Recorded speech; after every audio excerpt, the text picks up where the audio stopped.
Magandang hapon Pilipinas, mula rito sa Pag-asa. Narito na ang latest sa lagay ng ating panahon.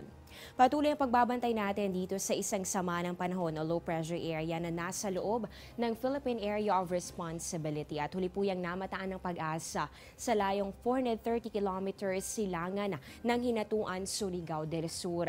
Ayon po sa Pag-asa, posible po yung ma-develop sa pagiging isang ganap na bagyo sa loob po ito ng 24 to 48 hours. Pero ngayon pa lamang magdadala na po ito ng maulang panahon sa ilang bahagi ng Mindanao, partikular na dito sa Caraga, Davao at pati na rin sa bahagi ng Soc-Sargen. Dito po mararanasan yung katamtaman hanggang sa malalakas na pag-ulan at mga pulupulong pagkidlat, pagkulog. Kaya paalala para sa mga residente ng nabanggit na lugar, magdoble ingat po kayo at maging alerto sa posibilidad ng mga pagbaha o kaya naman ay pagguho ng lupa. Dito naman sa natitirang bahagi pa ng Mindanao, inaasahan naman po natin yung maulap rin na kalangitan na magdudulot ng mahina hanggang sa katamtamang pag-ulan at mga pagkidlat, pagkulog. Pero maliban po dito sa low pressure area, patuloy rin po ang pag-iral nitong hanging amihan o yung northeast monsoon na ngayon umaabot pa rin dito sa bahagi ng Luzon hanggang dito sa bahagi ng Visayas. Dahil po dito sa mga susunod na oras mararanasan itong maulap na kalangitan na magdudulot ng mga mahihinang pag-ulan. Dito po yan sa regions of Cagayan Valley, Cordillera, ganoon din dito sa Bicol, Calabarzon, hanggang dito po yan sa Mimaropa, Eastern Visayas at pati na rin sa probinsya ng Aurora. Para naman sa nalalabing bahagi pa ng ating bansa, inaasahan itong generally fair weather condition. Ibig sabihin po niyan, makakaranas ng bahagya hanggang sa maulap na kalangitan na meron lamang chances nitong mga pulupulong pag-ulan o pagkidlat, pagkulog. Samantala, naglabas naman ng final gale warning ang Pag-asa at kabilang po dito ang northern seaboards ng Northern Luzon at kasama po dito ang mga sumusunod na lugar. Batanes, Calayan, Babuyan, ganoon din po dito sa northern coast ng Cagayan at pati na rin sa bahagi ng Ilocos Norte.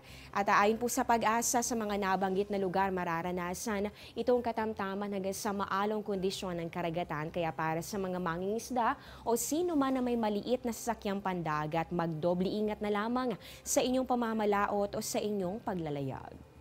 Diyan lamang po kayo, magbabalik pa ang Panahon TV.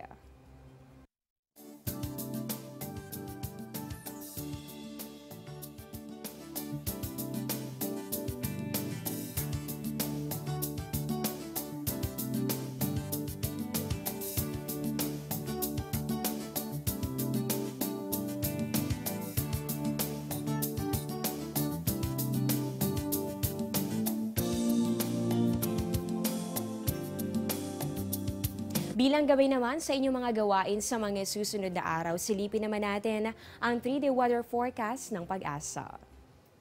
Unahin natin dito sa Baguio City. Bukas mararanasan po ang maulap na kalangitan, kaya paghandaan ang isolated light rains. Pagsapit naman ng Sunday at ganoon din sa Monday, tamang-tama yan para sa mga mamamasyal dahil inaasahan naman natin ang generally fair weather condition.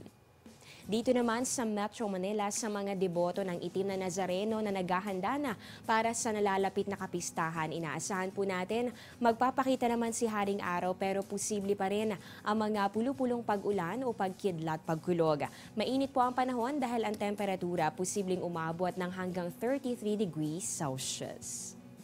Dito naman tayo sa Cebu, maganda pa ang panahon bukas pero naku, pagsapit ng Linggo at ganoon din sa Lunes, kung wala namang importanteng lakad, ay bay manatili na lamang sa inyong bahay dahil posible pong maranasan ang maulap at maulang panahon.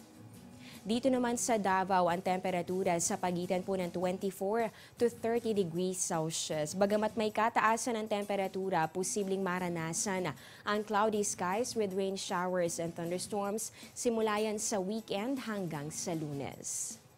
At dito naman sa Asia's Latin city, Zamboanga, inaasahan po natin ang maulang weekend kaya doble ingat para sa mga lalabas ng kanilang bahay.